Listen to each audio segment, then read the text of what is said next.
This Christmas, I did everything I could to preserve the memory of my beloved wife. I decorated every corner of the house with twinkling lights, prepared a warm and thoughtful dinner, and held on to one simple hope that my son, Richard, and his wife Catherine would walk through the door for a quiet moment of reunion. But instead of hearing a car pull up in the driveway, all I received was a cold envelope from the mailman. As I opened it, each word cut through me like a blade. My son had chosen to spend Christmas with his wife's family, and I was left alone in this empty, silent house. How could a son abandon the very person who sacrificed everything for him? And what could possibly drive a quiet, grieving father to become the one who holds the power to make them all answer for it? If this story stirs something in your heart, don't forget to like the video, subscribe to the channel, and hit the notification bell, because what happens next will keep you watching until the very last second. On Christmas Day, I decorated the house just the way Margaret, my late wife, used to love. Soft golden lights dangled along the porch roof, trembling in the cold wind, as if trying to hold on to the warmth of someone no longer here. I gently placed each of our old ornaments back on the tree, the ones she used to treasure. Every bell, every sprig of mistletoe still carried the scent of memory. I cooked a proper meal not for myself, but for my son Richard and his wife, Catherine. I made Richard's childhood favorites: honey-braised short ribs, baked cornbread, and the raisin pudding he used to insist on eating before the main course every Christmas. I set the table with our finest china, lit the candles, and played soft music in the background. But the room quickly became too quiet, so quiet it choked the air. I waited, and I kept waiting. But instead of hearing the familiar sound of a car pulling into the driveway, all I heard were slow footsteps crunching up the front steps. A young mailman appeared on the porch. He hesitated for a moment, glanced into the glowing house, then placed an envelope in my hand like a silent verdict. My voice cracked, barely more than a whisper. "I suppose they asked you to bring me their Christmas wishes?" He shook his head, avoiding my gaze, and turned away without a word. I looked down at the envelope in my hand. The handwriting was unmistakable. Catherine's neat, rounded script. My heart began to pound. I whispered, almost like a prayer, "Please, don't let it be what I think it is." My fingers trembled so badly I nearly dropped the envelope. My chest tightened, as if the air had been sucked out of the room. I tore it open. Inside was a single sheet of paper, with just a few lines. "We've decided to spend Christmas with Catherine's mother this year. We hope you understand." They hadn't forgotten me. Number, they had chosen. Somewhere else. Someone else. They had chosen to erase me from their Christmas. I sat still, staring at the half-melted candle. The flame still burned, but it no longer offered any warmth. The smell of cooling food filled the kitchen like a bitter reminder I had prepared everything, only to be met with emptiness. What I didn't yet know was that this seemingly cruel letter would unlock a secret Margaret had quietly left behind for me, a truth that would go on to change the course of my entire life. If this story touched your heart, leave a comment below and tell me where you're watching from. And don't forget to like this video and subscribe to the channel, because in the next chapter, the truth behind this letter will finally be revealed. The young man couldn't have been more than 20. His cheeks were flushed from the winter wind, and his thin gloves did little to guard against the year-end chill. His red windbreaker flickered against the dull gray sky, and the urgency in his posture said he had at least 20 more deliveries before he could return home. "Delivery for Mr. Nathaniel Moore?" he asked, his eyes briefly sweeping over me before pausing at the dinner table, perfectly set just beyond the glass door. The warm glow inside the house reflected in his pupils like something far too distant to touch. "That's me," I replied, my voice rough and low. He handed me the envelope, and for a brief second I saw his gaze soften, as if he realized how bright, yet how painfully still, the house truly was. A flicker of sympathy passed through his expression, then he turned and descended the steps. The crunch of his boots on the thin layer of ice echoed sharply, each step cracking the silence that I could no longer tell was outside or inside me. The envelope still held the warmth of his hand, but the moment it touched mine, it felt like a stone sinking straight into my chest. I didn't open it right away. My fingers froze at the sealed edge, as though they already sensed something was wrong. I looked up. The string lights wrapped around the railing still blinked softly, but their glow couldn't chase away the cold creeping in through every crack of the house. The wind howled gently, enough to stir the hallway curtains, and for a fleeting moment, I imagined Margaret standing just behind me, her hand resting on my shoulder, asking with gentle curiosity, "Who is it, darling?" She always wanted to know. I tore the envelope open. The handwriting was unmistakable. Catherine's, perfectly neat, too precise. The kind of script that delivered a message without emotion. "You don't need to prepare anything. This year we're spending Christmas with my mother, Catherine. No warm wishes. No mention of seeing me next week. Not even a phone call beforehand. Just a decision, clean, sharp, final." I stepped back inside and closed the door. The house was warm, but the silence felt stifling. From where I stood, I could see the dining room bathed in the chandelier's glow. Everything was arranged exactly as Margaret would have done it, carefully, elegantly, thoughtfully. The honey-braised ribs still let off a whisper of steam. The mashed potatoes, soft and smooth, were topped with fresh parsley and served in a porcelain bowl. On the counter, the pecan pie shimmered golden beneath a flickering candle, its crust perfectly crisp, just the way Margaret had taught me. I'd started prepping 2 days ago, marinated the ribs using her handwritten recipe, polished every fork, folded the napkins into little fans just like she used to. I even ironed the holiday tablecloth, smoothing it out with both hands as if I were laying down memory itself. I poured myself a glass of red wine and sat at the head of the table, the host's seat, though tonight it felt more like the throne of a man trying to hold on to what's already gone. The clink of fork and knife against china echoed like a lonely bell. I tried to cut into the ribs, chewing slowly. The meat was tender, fragrant, yet it sat in my mouth like stone. Every swallow caught in my throat, and I needed wine just to force it down.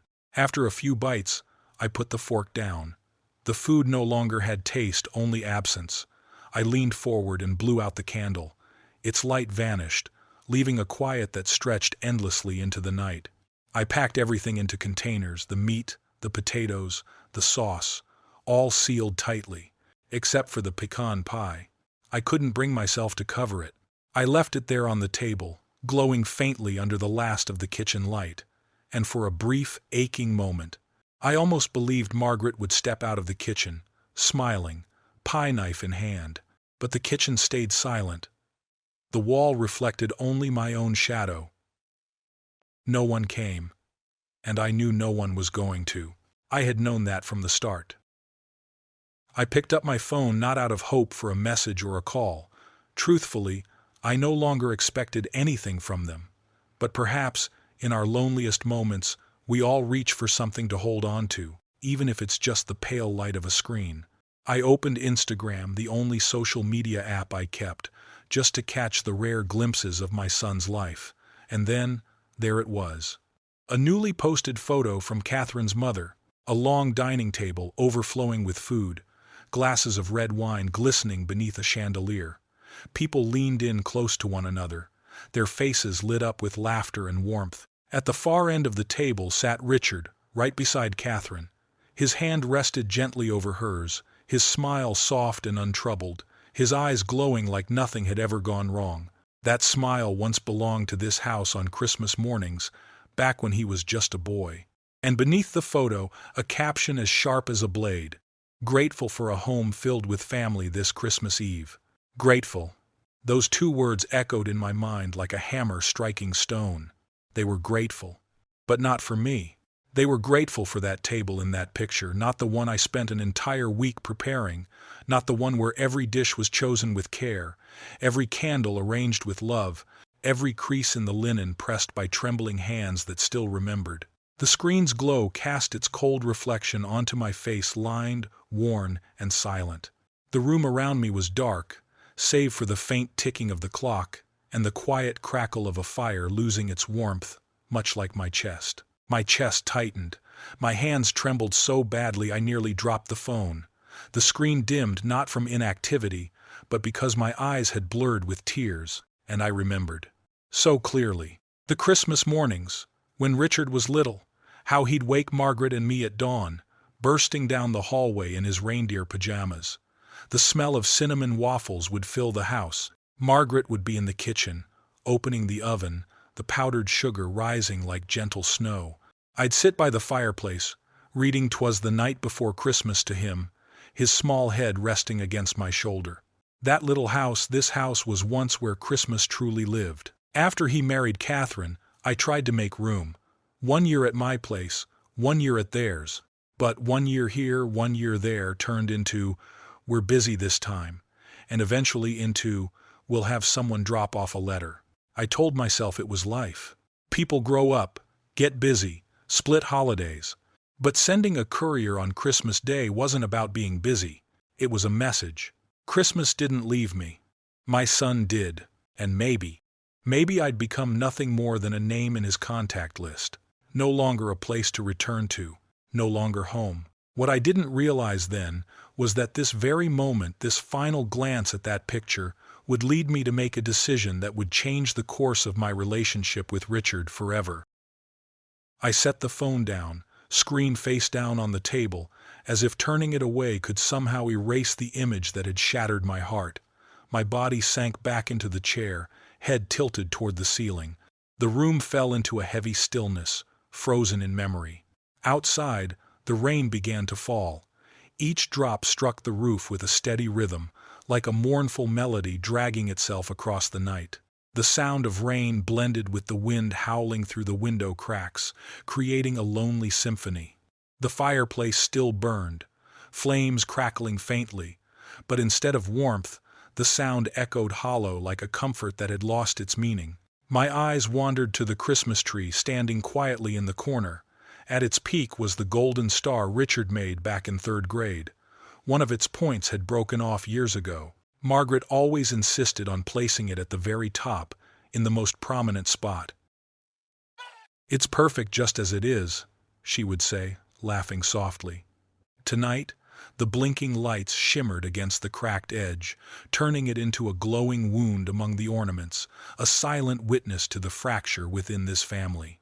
I almost saw Margaret in the dim light again, her slender figure circling the tree, gently adjusting each decoration, tilting her head just so until everything looked exactly right. But when I blinked, there was only emptiness. "Margaret, if you were still here, you'd know what to do," I whispered, my voice catching in my throat. I knew that if she were alive, she'd tell me to let it go, to enjoy the meal, to not take it to heart. But I also knew Margaret saw through me. She'd understand this wasn't just a missed dinner, it was a sign.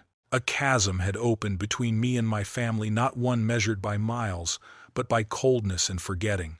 And in that quiet, empty house, I began to feel it deep within me. Maybe it was time to do something about it. At some point, I stood up and walked into the living room. The old wooden chair creaked beneath me as I sat down, the same spot I'd occupied for more than 40 Christmases. But this time, the chair across from me, where Margaret once sat, was empty.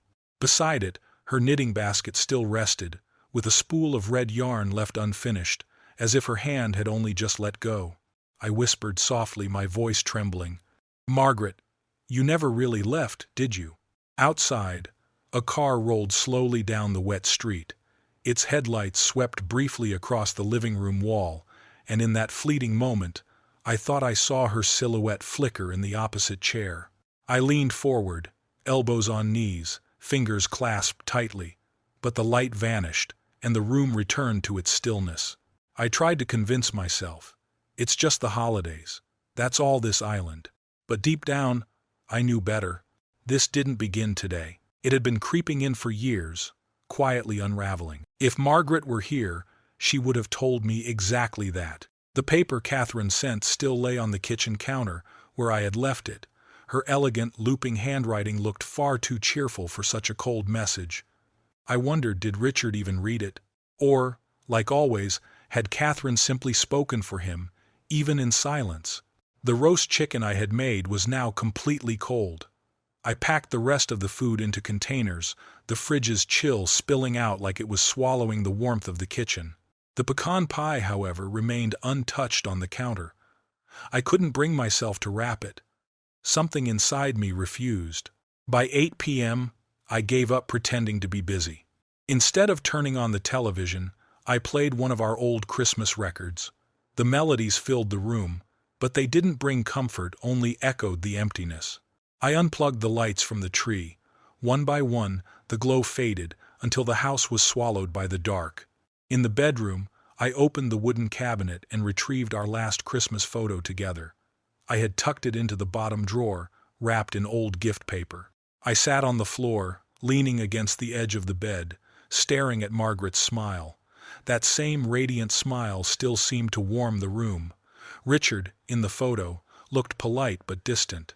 My eyes blurred, and the image faded in a wash of tears. When I finally lay down, the space beside me was so cold, it stole the air from my lungs. And for the first time in a very long time, I admitted it to myself. They hadn't forgotten me. They had simply chosen a different table to sit at. The next morning, I woke up earlier than usual, though truthfully, I hadn't slept at all. The shadow of tree branches danced against the ceiling, ink-black lines swaying in the gray morning light. The Christmas lights downstairs were still on, casting a soft golden hue that made the house look like a frozen picture, beautiful but unmoving. I pulled on my gray wool coat and stepped outside. The morning air sliced against my face. The metallic scent of frost filled my lungs, stopping me mid-breath. The stone path was dusted with frost. A thin layer of ice coated the birdbath in the yard. Margaret used to step out every morning just like this, whether it was winter or summer. She'd walk along the path to the old maple tree, checking the bird feeder that hung just beneath the branch. I remember asking her once, "In the middle of winter, what birds are even flying around to eat?" She simply smiled and said, "They still need to eat, Henry, even if no one's paying attention. I want them to know there's still a place that welcomes them." Even now, in her absence, it felt like Margaret was still giving me something to hold on to. I walked to the little birdhouse feeder, her choice, of course. It swayed gently in the breeze, empty. I reached up to check it out of habit. My fingers froze in place. Something was wedged between the roof and post. An envelope. My heart skipped. It was so well hidden, I nearly missed it. The paper had yellowed slightly, but the seal was intact. On the front, a single word, written in a familiar hand. Henry. Not Mr. Lawson. Not Nathaniel Moore. Just Henry, the way Margaret always addressed the notes she left on the refrigerator. "This can't be. This is your handwriting," I whispered, my hands trembling. "What did you leave me, Margaret?" I brought it inside to the kitchen and sat down at the table. The silence in the house grew thick, like it was waiting for a secret to finally be revealed. I opened the envelope. Inside was a single folded sheet. Margaret's handwriting appeared line by line, each word carving itself straight into my heart. "If you're reading this, it means I'm no longer there with you. I know you'll try to pretend everything is fine, but please don't hide your grief. Let yourself be weak for a while. Love doesn't disappear just because someone does. Henry, don't let loneliness become your habit. Seek out those who are worthy of the love you carry. And if Richard ever breaks your heart, please remember, not all of the fault is his. Forgive him if you can, but never let yourself be forgotten. In the top drawer of my desk is something else you need to know. Go there. And when you open it, remember, I've always believed you were strong enough to go on, even without me." I lowered the letter to the table. Each word left a mark, painful, but awakening. The chair scraped the floor as I stood abruptly and walked straight to Margaret's study. Her desk remained just as she'd left it. Her reading glasses still rested atop her crossword books. A small porcelain dish still held her paperclips. I knelt down, hand trembling, and pulled open the top drawer. At first, I saw only familiar things. A few half-filled notebooks, a sheet of old postage stamps still sticky along the edges, and some dried-out pens. But as my fingers traced along the bottom of the drawer, I felt something different. The edge of a rough, cool paper, its texture starkly contrasting the smooth wood beneath it. My heart pounded as I reached deeper, and then my fingers touched an envelope, firmly taped to the underside of the drawer. I carefully peeled it free. It was small, yet it felt heavy in my palm, like it held a secret powerful enough to rearrange everything I thought I knew. Clipped to the envelope was an old brass key. I held it under the lamplight. The metal was cool and slightly worn by time, yet it still shone. Etched into the handle was a simple symbol I didn't recognize, a six-pointed star. I had never seen it before. As I tore the envelope open, the musty scent of aged paper and faded ink rose into the air. Inside was not just a folded note, but a legal document, a deed of property ownership. My name was printed clearly on the form, unmistakable and precise. The address, a house in Asheville, a small town nearly an hour's drive through the forest. I froze. Margaret and I had never once spoken about any real estate in Asheville. She had never, not even once, mentioned it. I unfolded the note tucked alongside the deed. The slanted handwriting I knew so well made my hands tremble. Each word pierced me. Henry, if there ever comes a day when our son turns his back on you, please don't lose hope. Remember, there is still a place that belongs to you. You'll find everything in the house this key unlocks. It has always been yours. I wanted you to know. Sometimes, love also means keeping something in reserve to protect the one you love. Don't be too hard on Richard. He's lost his way, that's all. But you, Henry, don't ever allow yourself to be forgotten. Go there when your heart tells you it's time. And when you walk through that door, believe this. I am still walking beside you. I gripped the letter, whispering hoarsely. You knew all along, and you never said a word, Margaret? Hot tears fell onto the cold edge of the paper. My wife had foreseen this very moment, the day our son would quietly remove me from the Christmas table. I stared at the deed with the Asheville address, trying to piece together the fragments in my mind. Why had she kept this a secret? Why save it for me at this exact moment, after so much had been lost? I turned the key in my hand. It was small, but it felt like it carried a promise left behind by the past. The thought of calling Edward Miller my longtime neighbor flashed across my mind. But how could I possibly explain any of this in a phone call? This was something I needed to see for myself. I placed the envelope and the documents back on the table, then headed toward the bedroom. I grabbed my old travel bag and began to pack the essentials: a change of clothes, a flashlight, my wallet, and the thermos Margaret always reminded me to bring on long drives. I zipped it shut. A trembling, pulsing feeling began to rise in my chest. The door in Asheville was waiting to be opened, and with it a truth Margaret had left behind, one that might change everything. I made myself a piece of toast and poured a glass of cold milk. The blandness filled my mouth, but I didn't care. As I zipped up my travel bag, my eyes drifted to the chair in the corner of the room. Draped over its back was Margaret's old blue cardigan.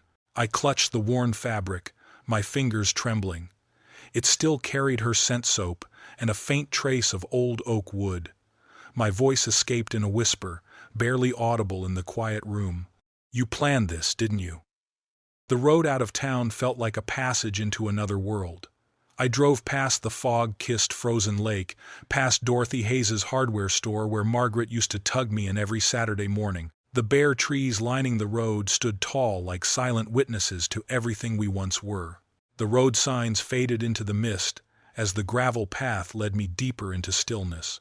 Finally, I arrived at a modest white house with blue shutters and a stone-paved porch. It wasn't grand, nor was it run down. It simply stood there, quiet and waiting, as though it had been expecting me all along. I climbed the steps. The wood creaked beneath my feet, whispering memories from another life. I tightened my grip on the key in my pocket. It slid perfectly into the lock, like it had always belonged there. The door opened and I froze. The air inside was thick, still, and cold. The scent of cedar mingled with the dampness of time, creating a strange sense of both familiarity and unease. Shadows lingered at the end of the hallway. I stepped inside. The hardwood groaned beneath me, each creak echoing like an unfinished sentence. I walked down the hallway and entered the first bedroom. It was tidy, the bed neatly made, a folded quilt at its foot. The second room was empty, except for a few stacked boxes labeled Henry's Things.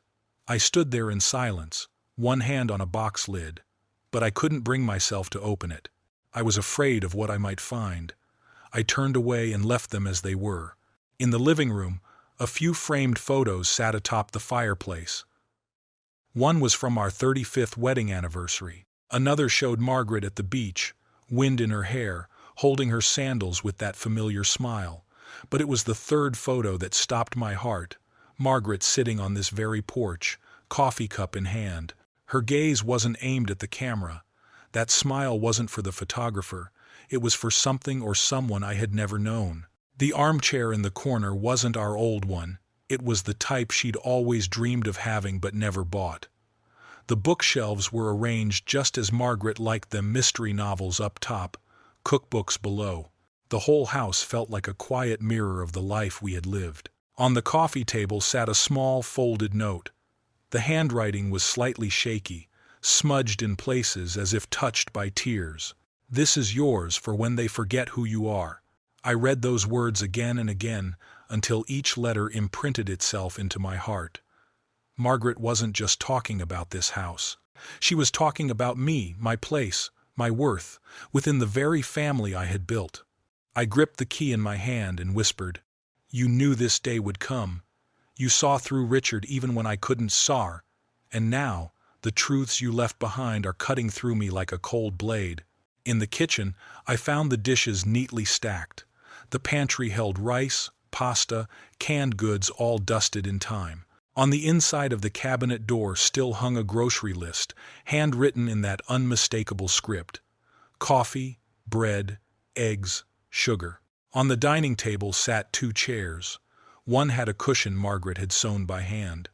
I reached out to touch it and, for a moment, I could almost feel her warmth still lingering there.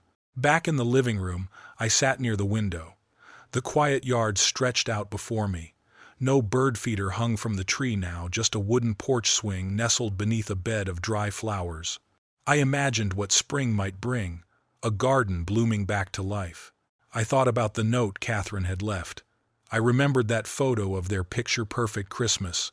But here, in this space Margaret had created, all of that felt so far away, small, even. She had seen it coming.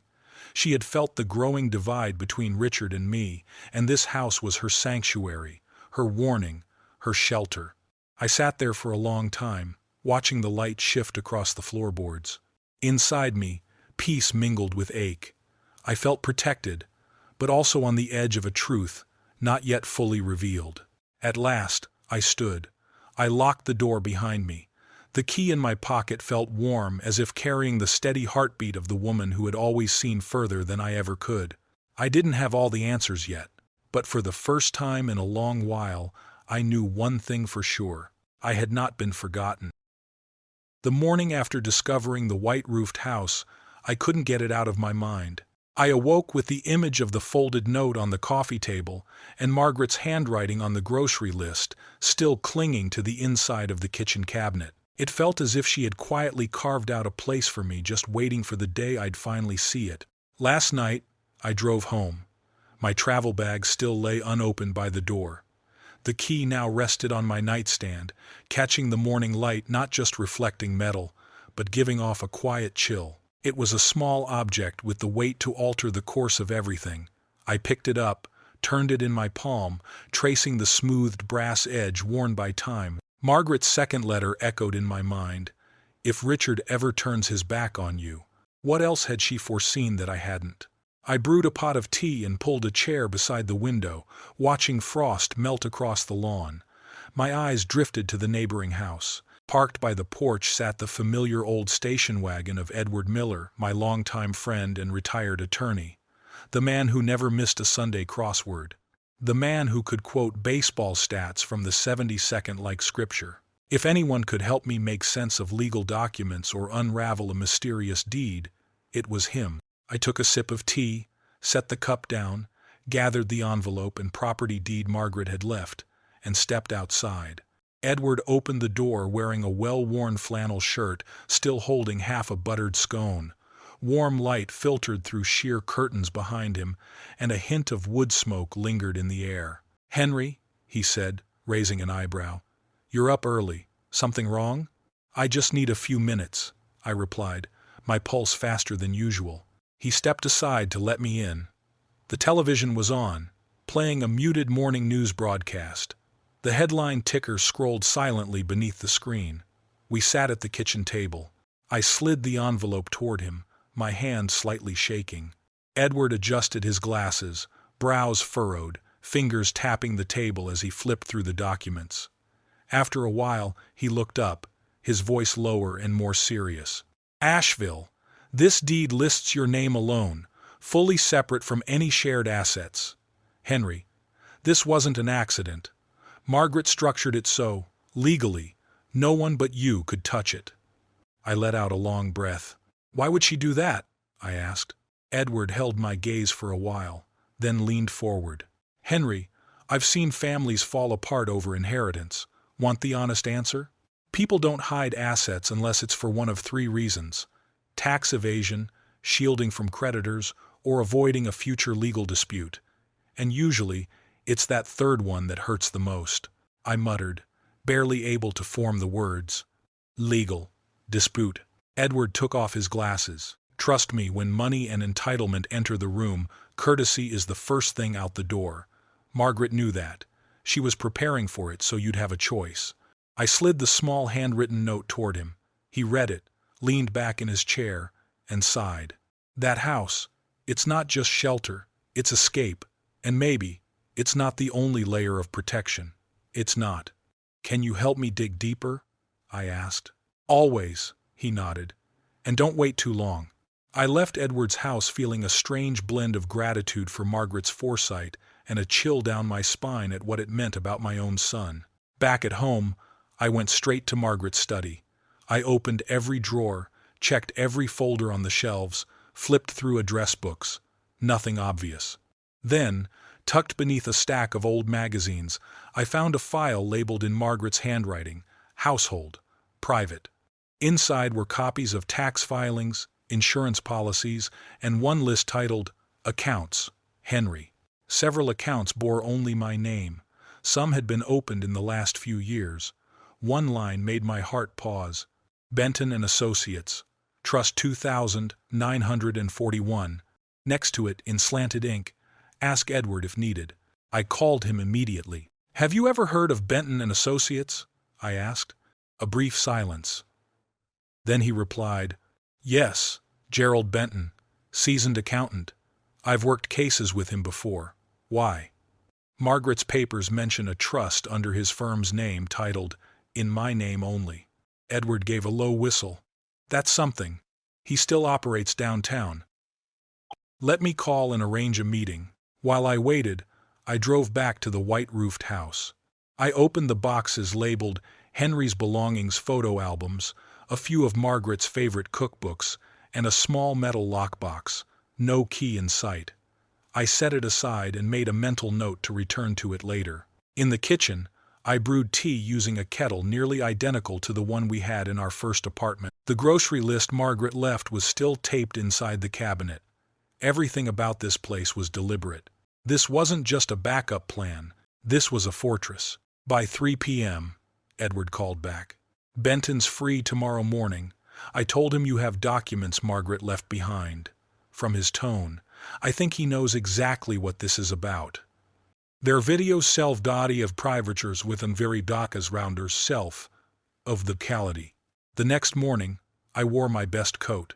Not to impress, but to walk into that office as a man still in control of his own life. Benton's office sat above a boutique chocolate shop, cocoa and dried orange peel perfuming the stairwell. But when I stepped through the frosted glass door, the world changed. Yellow lighting, the scent of aged paper, and filing cabinets stacked like walls of guarded secrets. Gerald Benton greeted me. He was in his 60s, trim, sharp-eyed behind thin wire glasses. "Mr. Lawson," he said, gripping my hand firmly, "please, come in." We sat near a small window. I laid the file on the table, Benton flipped through it, his brow knitting with recognition, nodding as he scanned each page. Finally, he looked up. "Henry, your wife prepared for the worst-case scenario, and by the look of things, it arrived. 5 years ago, she established Trust 2941, an independent trust, solely in your name.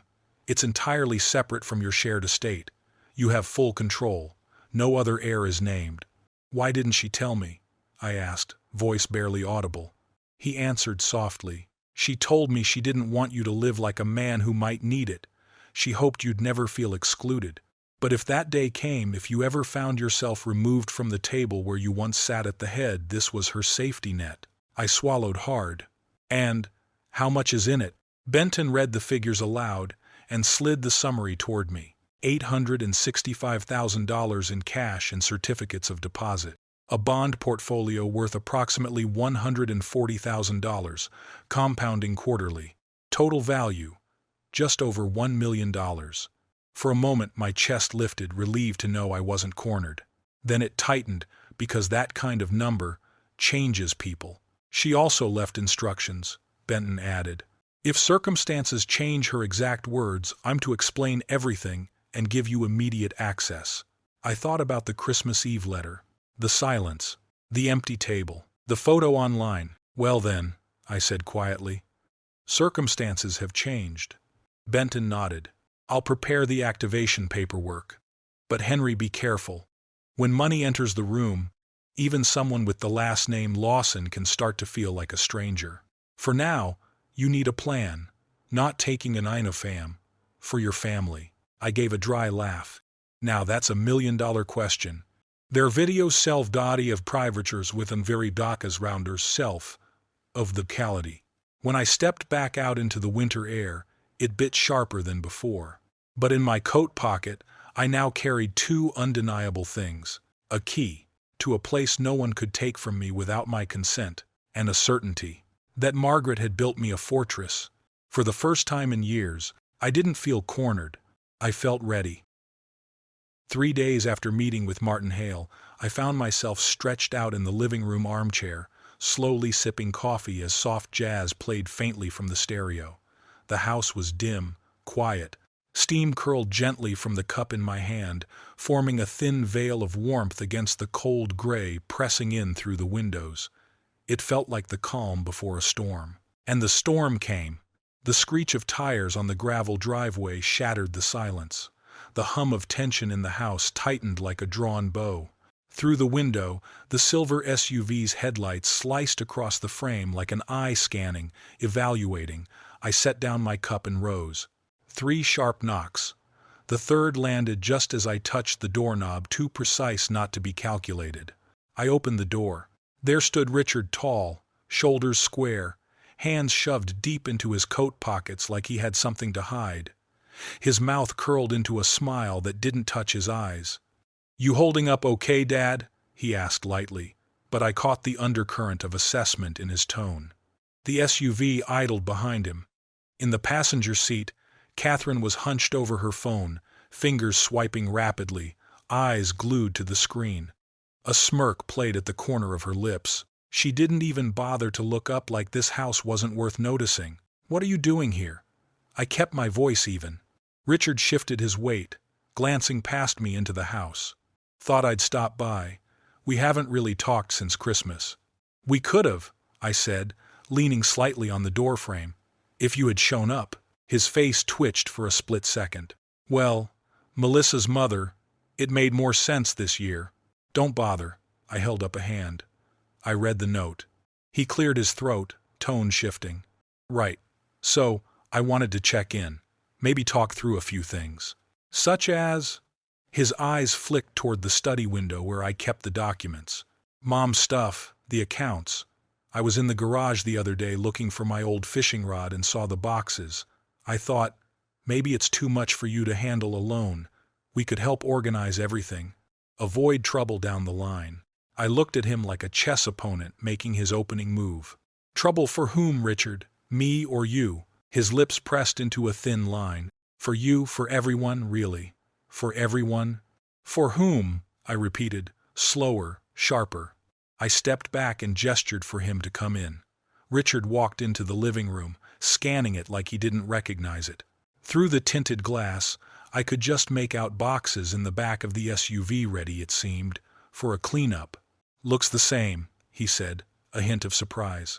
"Some things don't need changing," I replied. We sat, me in the armchair, him on the sofa.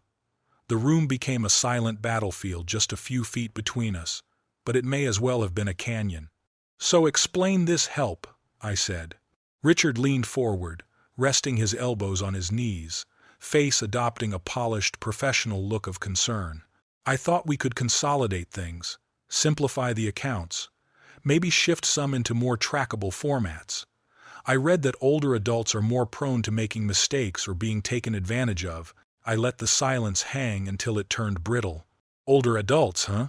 I didn't mean it like that." "No," I cut in, locking eyes with him. "I think you meant exactly that." I leaned forward, lowering my voice. "Be honest, Richard. Did you know Catherine forged my signature on a $15,000 check 2 years ago?" He flinched. The color drained from his face. His jaw clenched like something had snapped tight around it. "What?" "No. Don't lie. I know that money went to a contractor in Tennessee for one of her rental projects." He turned his head away. Silence the kind that screams confession. "You didn't come to check on me," I said quietly. "You came to check what's left." "It's not like that, Dad." "Maybe not to you," I said, never breaking eye contact. "But from where I'm sitting, it looks exactly like a move to assert control before permission is granted." He rubbed his face, voice strained. "We just don't want problems later." "Problems for whom?" Silence again. Outside the window, Catherine still didn't look up, fingers sliding across her phone as if this place didn't exist. "She's not coming in?" I asked. Richard shook his head. "She thought it'd be better if I spoke to you. Maybe she's afraid you'll say too much," I replied dryly. "You're overthinking it." "No." I leaned back, my tone chilling. "I think I'm finally thinking clearly."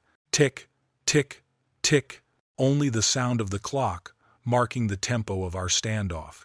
"I don't need anyone managing anything," I said slowly. "Your mother handled that already." His eyes narrowed. "What do you mean?" "I mean I have everything I need, and I intend to keep it that way." For a second, I thought he might explode, but his shoulders dropped. He stood, adjusting his tie like a man regaining posture. "Fine. I'll see you again soon then." I followed him to the door. "Tell Catherine I said hello." He nodded. Down the steps he went. I watched as Catherine leaned in and whispered something when he got in. He nodded back like a plan had been set. The engine roared. Brake lights streaked red through the fog. They didn't look back. I stood there for a long while, then closed the door. The house returned to silence, but this time it wasn't the silence of Christmas abandonment. It was the silence of truth. I now knew what they wanted, and I knew what I would do to protect what Margaret left behind. I went into the study and opened the drawer. The key to the white-roofed house sat in its wooden tray. Just seeing it steadied me. I remembered Martin Hale's words, "You need a plan for your family." Well, I had one now. Quiet, careful, my own. The rest of the afternoon, I sifted through Margaret's documents, this time with sharper eyes. In one folder, a list of contacts. Family, old friends, some names unfamiliar. Beside Edward Miller's name she had written, "Trustworthy." Beside Benton's, "Discreet." And next to a name I hadn't seen before, Clara Monroe, just a scribbled note, "In case of trouble." At the corner of the page, penciled faintly, "If Richard comes, be cautious." As night fell, I sat by the fireplace. The flames whispered. I knew. Today's visit was just a test to see if I'd let them wedge their way in. They'll be back. The gray sky hung low and heavy, and the wind whipped through the bare trees like it was trying to uproot them. I stood on the porch, warming my hands on a mug of coffee, when that prickling sense of being watched crept down my spine. Somewhere beyond the street, an engine purred with an unnatural rhythm like a heartbeat waiting for me to make a mistake. A black sedan idled quietly across the mailbox. It didn't leave, didn't shut off its engine. It just sat there, humming, Through the deliberately unshaded tinted window, I could make out a figure, a man in a black beanie and dark bomber jacket, completely still. Every now and then, his hand tapped rhythmically on the steering wheel, like he was counting the seconds I stayed behind my walls. The headlights flickered across my window, a slow, scanning gaze. 5 minutes. 10. Then he drove off, never looking back. What remained was a mix of unease and deep-rooted anger. By midday, I put on my coat and walked half a block to Edward Miller's hardware store. The bell above the door chimed. Inside, the light was dimmer than usual, thin rays slicing through the slatted blinds. "Henry," Edward called from the counter. "Didn't expect you back so soon." "Something happened this morning," I said, leaning against the counter. "Figured you might know if someone's been asking about me." He glanced around before lowering his voice, as if the shelves themselves were listening. I told him about the black sedan, the man with the beanie, the eerie silence, and the way he waited. Edward's brows furrowed. He set down the pen in his hand with a firm thud. "Strange plate, but Richard came by 2 days ago." I kept my expression blank. "What for?" "Said you needed help clearing out old things. Asked if I had a trailer he could borrow. Said you might be downsizing soon." Edward's lip curled. Sounded more like he was prepping to erase whatever's left of you. "And you told him?" I said. "If Henry needs help, Henry will ask for it." I nodded, taking a long breath. "Do you remember the name Margaret wrote down, Dela Morgan?" Edward nodded slowly. "You thinking of calling her?" "She wrote, in case of trouble. And I think trouble's no longer knocking, it's walking right through the yard." He ducked behind the counter and pulled out an old contact box, flipping through cards until he found one. "She's local, asset consultant, handles family disputes. Not cheap, but sharp, sees through people before they open their mouths. And Henry," he looked me dead in the eye, "if Richard's moving, he's not moving alone. Watch your back." "I will." The seam to the slast hopper in the prison out of lation, and the seam while the dissation, and they always see to the timbre darger, and the seam seeing, the seam to the seam while the disseam, the timbre while the dissession, the timbre while, and the timbre why, and the scene with a dissesses people, with a darger, and the timbre while, and while the disseam with a seam while, and the writer with teeple. That afternoon, I dialed the number on the card. Morgan Consulting. The voice was low, firm, and clipped. "My name is Henry Lawson. You don't know me, but you knew my wife Margaret." A beat of silence. "Ah, Henry. Yes, I knew Margaret. She was very clear about who you are." I wasn't sure if that was a compliment or a warning. "She listed your name in her papers with the note, 'In case of trouble.' I believe trouble's arrived." We arranged to meet the next morning at a small cafe on Main Street. I arrived to find her already seated in the corner. Her silver hair was pinned neatly, her gaze sharp and observant. Her voice, low and precise, carried the weight of someone who'd buried more secrets than most knew existed. Her handshake was cold but steady, the kind of grip that doesn't flinch from the truth. "Henry," she said with a nod, "I'm sorry for your loss." We sat down. "You said trouble's knocking." She opened a leather-bound notebook. "Tell me everything." So I did. Christmas Eve. The note. Richard's visit. The forged check 2 years ago. The black sedan this morning. She scribbled as I spoke. Every so often, she'd pause and look directly at me, as if confirming a theory forming behind her eyes. When I finished, she closed the notebook. "This isn't coincidence," she said flatly. "They're building a narrative.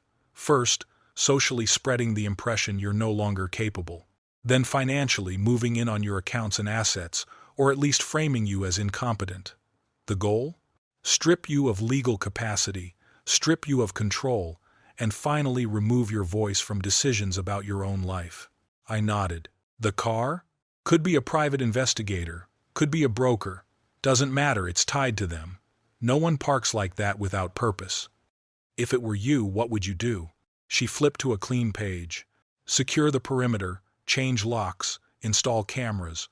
No one enters your home without an appointment and verified ID. Lock down finances, freeze changes, set alerts. Build a paper trail of proactive capacity. medical, financial, legal, all signed by you. Document every decision, starting now. We spoke for over an hour. Titles, accounts, the white-roofed house. Then she asked, "Since Margaret passed, aside from Richard and Catherine, has anyone else entered the house?" I thought back.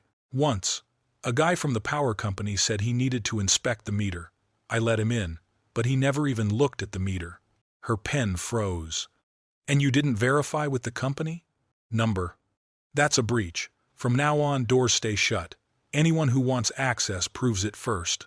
As we stood, she handed me a business card. "Henry, I work for you, not your family. I'll do what's necessary even if it makes some people uncomfortable." That's exactly what I need. As I walked to my car, I spotted another black sedan parked a few spaces down. Not the same as this morning, but close enough to chill my skin. I didn't tell Dela, not yet. "It's ready after minus prominence praise. Be eyes. Sell, be eyes. And comfling. And like that. And stranging the trees. It's like ask. And like slapped in. And from low. And losing the task. Priveling and losing the first. And like the first. And from low. And like for mina. Priveling the task. And losing the eyes. And like the first. Back home, I got to work immediately. Changed the locks. Secured the windows. Moved files from my desk into the attic safe. Called the bank to activate transaction alerts. Scheduled a capacity evaluation. Signed a notarized declaration affirming my independent decision-making. That night, flipping through Margaret's files, I found a sealed envelope with my name on it. I slid it open. Inside was a single page. "If you're reading this, it means what I feared has come to pass. Trust Dela. And don't be afraid to let them think they're winning until you're ready to show them they're not." I sat by the fire long after the embers faded. Margaret had known me, and she had known them perhaps too well. Outside, somewhere at the end of the street, a car engine revved softly, then fell silent. Trouble wasn't knocking anymore. It was circling. But tonight, I had finally found my first real ally. It started with a knock, not the polite, familiar kind, but a dry, chilling thud that echoed through the stillness of the house like a judge's gavel sealing a fate. I opened the door. Standing before me was a man in a beige windbreaker, face carved from stone, clipboard in hand. "Mr. Lawson?" he asked bluntly. "Yes," I replied. Without another word, he handed me a thick envelope. His eyes were dark and flat. "From this moment forward, your life is no longer yours to decide. Read it carefully." He didn't wait for a signature, just turned and walked away, disappearing across the lawn, his exit as sharp and final as a curse. I shut the door behind him, my hands trembling as I peeled open the envelope. The paper was cold, the ink acrid, and every bolded sentence hit like a blade to the chest. I read it once, then again, and again. Petitioners, Richard Lawson and Catherine Lawson. Purpose, application for guardianship. They claimed I was no longer capable of managing my finances or personal affairs due to cognitive decline. The evidence they cited? Missed bill payments, forgetting a bank password, leaving the gas stove on once. Half of it was pure fiction. The rest? Fragments of truth twisted so hard they'd snapped from reality. My temples throbbed. The letters on the page blurred, rearranging themselves into accusations, betrayals. I immediately called Clara Monroe. The phone had barely rung twice when she picked up. I began reading the opening lines aloud. She was silent for a few moments. Then, her voice clear, sharp, and cold, cut through like steel. "I was afraid they'd go this route. Henry, they don't just want the money. They want to erase your authority altogether." "But I'm not isolated," I said hoarsely. "You're not," she replied. "But they're painting a false picture. And if we don't get ahead of it, the court will believe that picture is the truth. The grand and freshens to felf.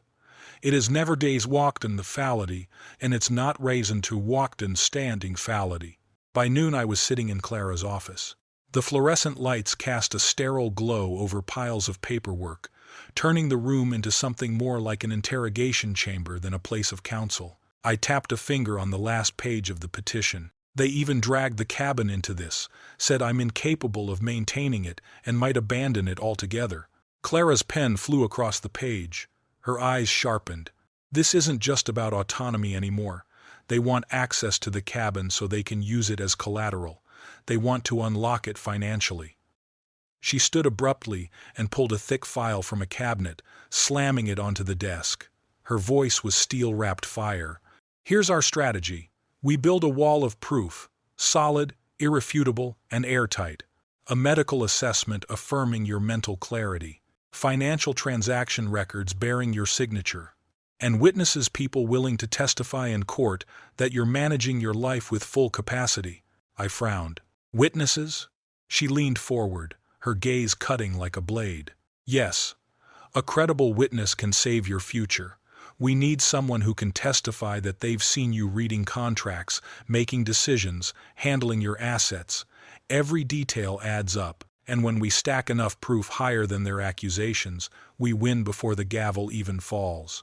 She paused, her eyes locked on mine. In the silence, the tick, tick, tick of the clock sounded like a knife carving time. And if we lose? Then what? I whispered, my throat dry. She didn't flinch. Each word dropped like stone. If you lose your freedom. You lose the cabin, and you may lose the right to live your own life. I sat there, breath held in my chest. The threat hanging over me was no longer imagined. It had a name, it had a signature, and it bore the name Lawson. The gray sky pressed heavily over the rooftops as the wind tore through leafless trees, shredding the silence like paper. I fastened my collar tightly, each heartbeat pounding beneath the wool layers. The petition for guardianship had been filed, and the battle had officially begun. Stop 1. The bank. The sterile white lighting of the bank lobby made everything feel cold and surgical. Dorothy Hayes, the branch manager, stepped out with the familiar warmth of her smile. Always a pleasure to help, Henry. I need the last 6 months of account statements, I said firmly, and every document that proves I personally conducted my transactions. I need to show I'm still steering my own ship. She glanced at Clara Monroe, then back to me, eyes full of understanding. You've come to the counter every single month to deposit your checks yourself. I'll print all transaction logs, timestamps, signatures, surveillance footage. It'll help. Stop 2. Dr. Green's clinic. The sharp scent of disinfectant filled the air. Dr. Thomas Green, my physician and once Laura's too, ran through cognitive tests, reflex checks, and had me write a short paragraph. Then he leaned back, removed his glasses, and said, "Henry, your mind is as sharp as ever. I'll issue a full certification of cognitive competency." That's exactly what I needed, Doctor. As we walked out, Clara's tone was measured but steely. Now we need third-party witnesses, neighbors, shop owners, anyone who's worked with you recently. The more diverse, the better. Richard and Catherine can't claim everyone's biased. I nodded. Dorothy at the hardware store.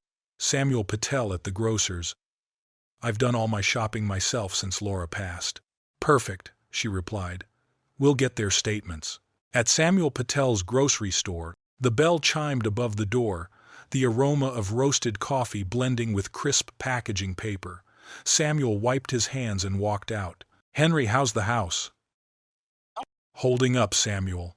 But I need your help." I explained the situation. His expression hardened. "They want to control your life? No way. I'll sign whatever you need. You come in here weekly, comparing prices, pointing out mistakes. You're sharper than half the politicians on television. If anyone needs a guardian, it's them, not you." He pulled out the statement form and signed it with conviction, as if stepping into a just war. By day's end, we had 6 months of bank statements, a signed medical certification, and sworn declarations from Samuel, Dorothy, and Dr. Green. Clara stacked the documents with precision, like laying bricks into a wall of defense. This is just the beginning. Now we file our formal response and attach all of this. When's the hearing? 2 weeks. But they'll receive our response in 5 days, and once they do, they'll know you're not going down without a fight. The warning signs. That night, I didn't sit by the fireplace. I sat in silence, thinking of Laura's letter locked in the safe. Don't be afraid to let them think they're winning. Maybe Richard and Catherine thought the petition was the final blow. But sometimes, the final blow comes from the other direction. 3 days later, Edward Miller called. "Henry, Richard just stopped by the shop, bought a safe deposit box, said he needed to store documents before a big change in the family." "Did he say what kind of change?" Edward hesitated, then read aloud.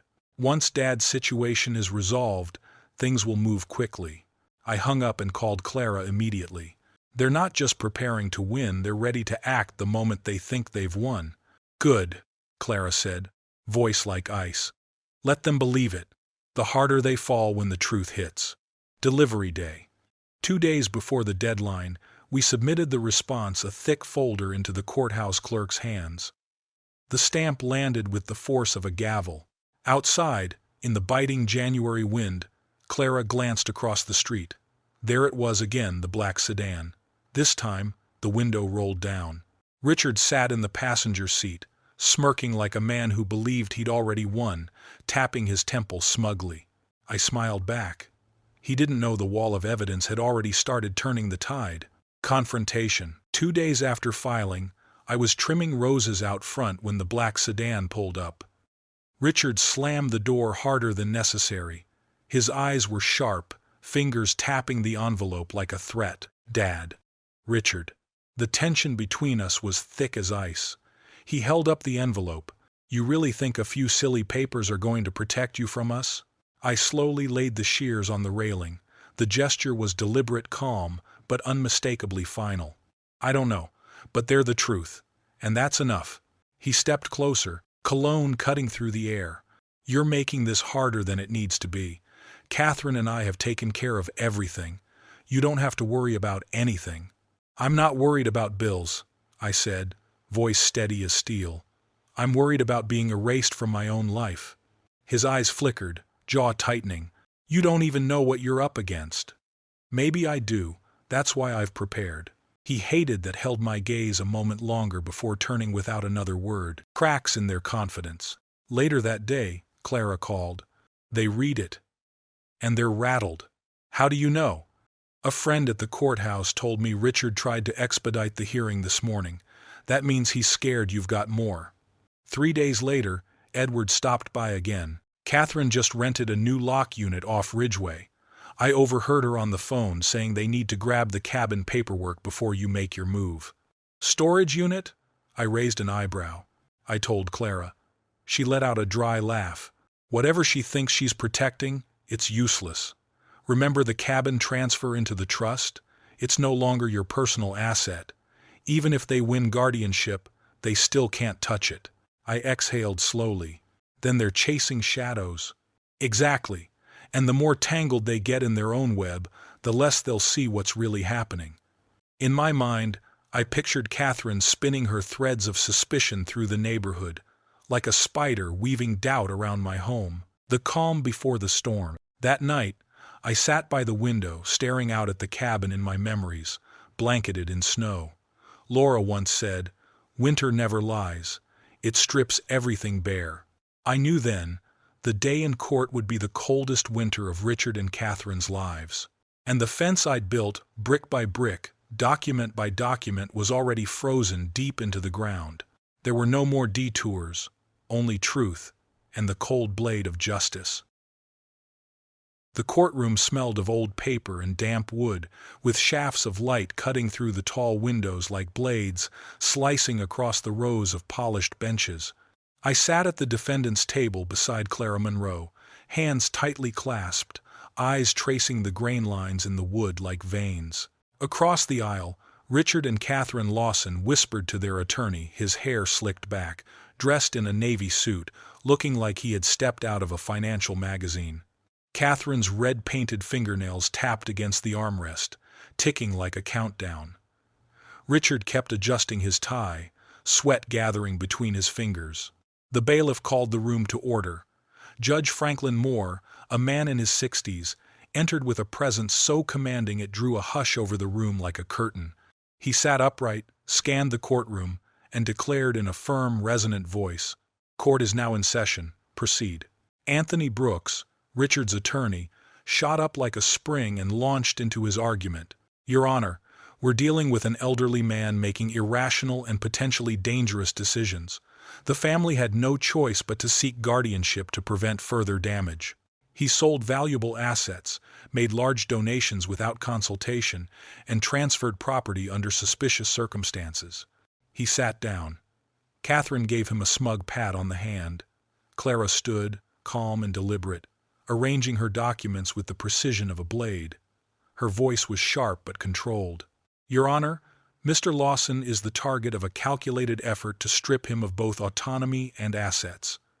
These so-called warning signs are in fact the reasoned decisions of a lucid adult. We will demonstrate that the true motivation here is control specifically over his lakeside home. The evidence was laid out one by one, notarized paperwork confirming the sale of the old truck, with delivery pre-arranged. Letters documenting the donation to the Community Frontline Fund, part of an annual giving plan Margaret and I had maintained. Each document passed through the light, and with every page, Catherine's eyes blinked more rapidly, like someone cornered. Richard sat rigid, jaw clenched. Then came the witnesses. Dorothy Hayes from the hardware store testified that my recent conversations with her were coherent and clear. Edward Miller from the Veterans Breakfast Group recalled how I had organized the coat drive, kept track of names, and even joked about his bad handwriting earning a few smiles around the courtroom. Their lawyer counterattacked. Mr. Lawson, isn't it true that you recently lost important documents and had to call your son for help? I looked directly at him and replied, I misplaced an electric bill for 10 minutes, found it under the newspaper. If that's grounds for guardianship, half the state's at risk, Your Honor. But I am not a statistic on a medical chart. I am a man, with reason and dignity. A few chuckles broke through the room's solemn air. Their attorney paled. Then Clara called Edward Miller to the stand. He stepped forward, wearing a neatly pressed flannel shirt, took the oath and spoke clearly. Mr. Miller, Clara asked, you witnessed a conversation at the storage facility involving the petitioners. Please tell the court what you heard. He nodded. I heard Catherine say to Richard, once he signs, we'll list the lake house and split the money before spring. Then she added, he'll thank us later when he's somewhere safe. That didn't sound like concern. It sounded like calculation, like Mr. Lawson was already gone to them. The room fell completely silent. Are you certain? The judge asked. Clear as day, Your Honor. From that moment, the tide turned. Clara presented the trust documentation. The lake house was protected and could not be sold without my direct consent. She pointed out the curious timing, the so-called concern, arose only after Catherine discovered the house wasn't part of their inheritance. When it was my turn to speak, I kept it brief. I'm 72 years old. I've worked my whole life, paid my bills, served my community. I'm not perfect, but I'm competent enough to decide the course of my own life. That house was meant to stay in the family, not be turned into a bargaining chip. If my son and his wife don't agree, that's their choice. But they don't get to steal mine. The judge was quiet for a moment. Then, in a measured, steady voice, he delivered his ruling. After reviewing the evidence and testimony, the court finds no grounds to grant the petition for guardianship. Furthermore, a protective order is issued. The petitioners are barred from interfering in Mr. Lawson's financial decisions or property. The court encourages both parties to seek counseling, though that lies outside this court's jurisdiction. The sound of the gavel fell like a final blow, crushing whatever slim hopes Richard and Catherine had left. Richard slumped in his seat. Catherine muttered bitterly, but he didn't look at her. Their lawyer packed up in silence, already thinking of the next case. Clara turned to me with a firm smile. It's done. Outside, the winter sun shone a little warmer. The cold air felt sharp but clean. I saw Richard and Catherine ahead, walking briskly, heads close together. They didn't look back. Edward clapped my shoulder. You stood your ground, Henry. Margaret would be proud. My throat tightened.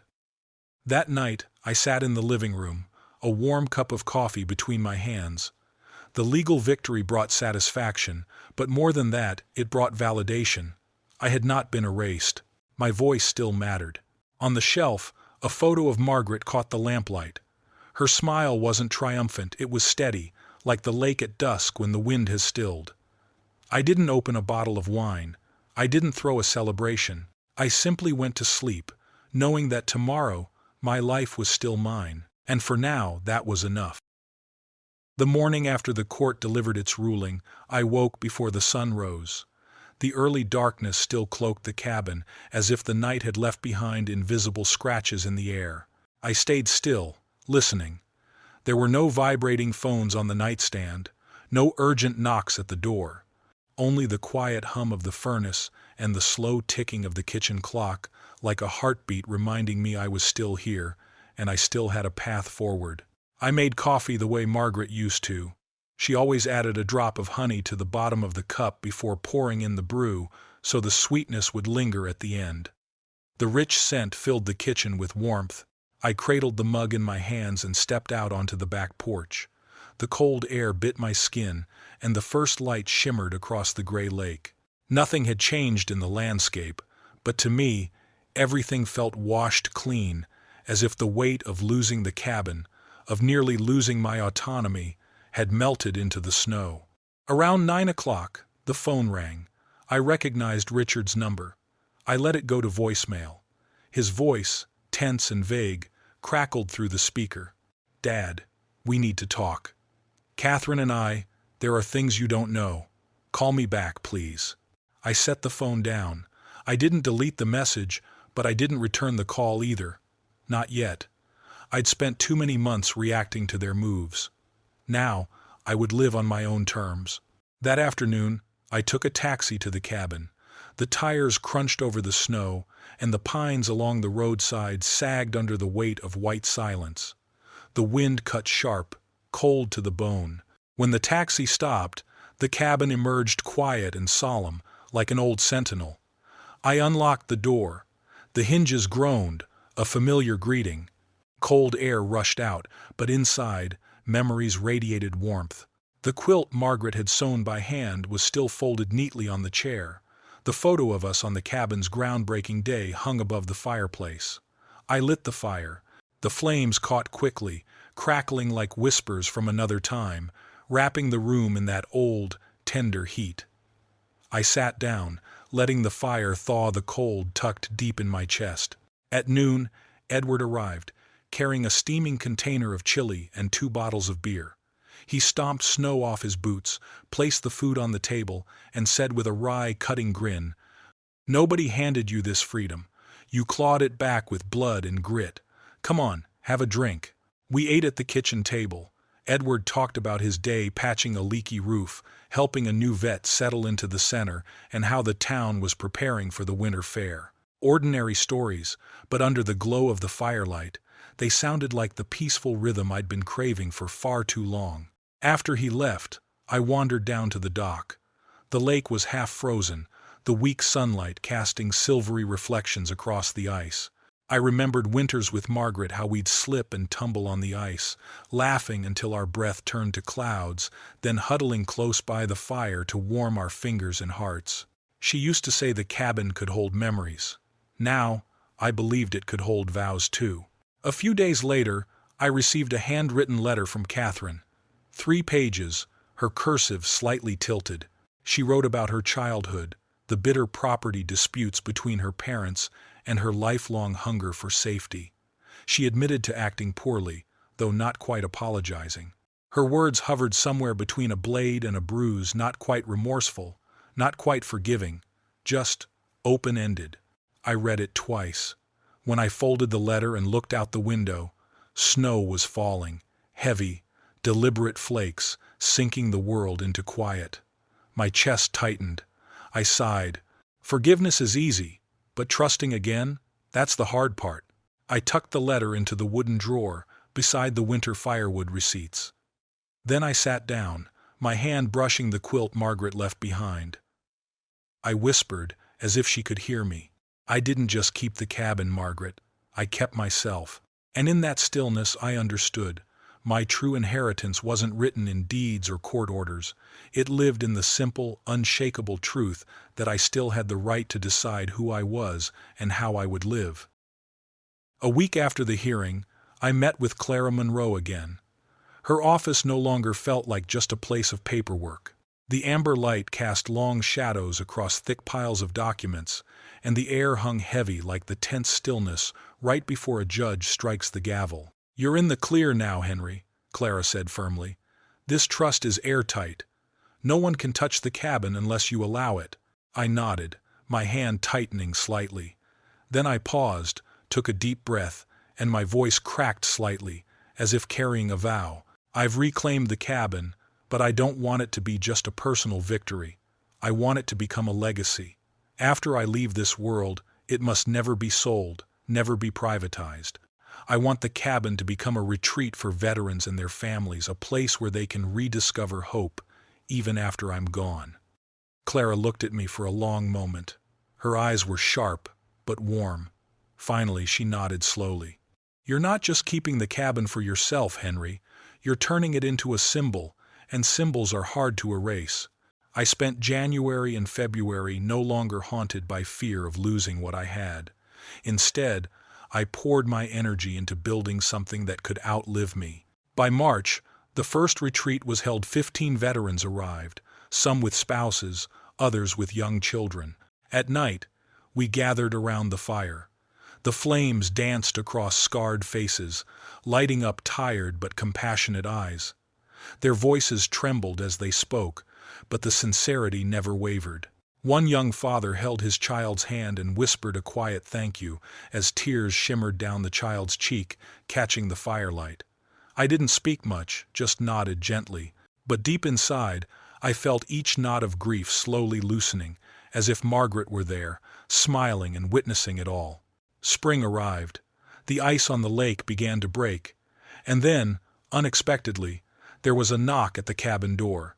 When I opened it, Richard was standing there alone. His thin figure cast a long shadow across the melting snow, and the pride in his eyes had faded, replaced by weariness. "Dad." His voice was quieter than I remembered. "I heard about what you're doing here for the veterans. I think it's a good thing." We stood in silence. That silence felt like a bridge that had once been burned, now just a few shaky planks remained.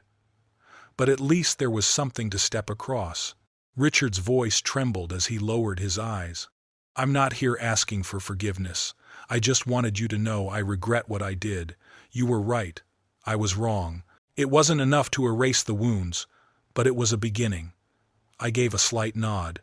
When he turned to leave, I didn't call him back. I didn't shut the door either. I simply let him walk. That evening, I didn't walk down to the dock like I usually did.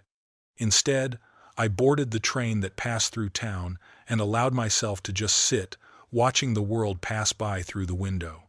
Outside, the melting snow formed glistening streams, and the lake opened slowly, revealing hints of new life beneath. I thought of Margaret. I thought of that Christmas where it all began. I thought of the envelope that once felt like the end. Now I understood it was only a comma in the sentence of my life, not a full stop, just the pause before something new. My revenge had been legal, quiet, complete. But the real victory wasn't in what I took back, it was in what I built. It wasn't about pushing anyone down, it was about standing upright in my own life. And this time, I had truly stood tall. I sat still, letting the sound of steel wheels on the tracks sync with my heartbeat. The sky widened, a seagull soared overhead, and for the first time in a long while, I felt something simple and rare. Peace. This wasn't just an ending, this was my beginning. In the end, I realized that the most important part of this journey wasn't the cabin, the money, or even the exhausting court battles. It was reclaiming the right to live life on my own terms. Property can be taken, status can fade, but freedom and dignity? Those are not privileges others grant us. They are rights we must fiercely protect. Perhaps the greatest lesson I can leave you with is this. Stay vigilant with those who only seek to use your kindness, and never lose faith in justice. It still exists, but for justice to rise, we must be willing to rise with it. If this story resonated with you, I invite you to leave a comment below, sharing the insight you've gained. Don't forget to like, subscribe, and share this video so others can also find this message. And if you're ready for another profound story, click the box on the left side of the screen. A new chapter, a new lesson, awaits you.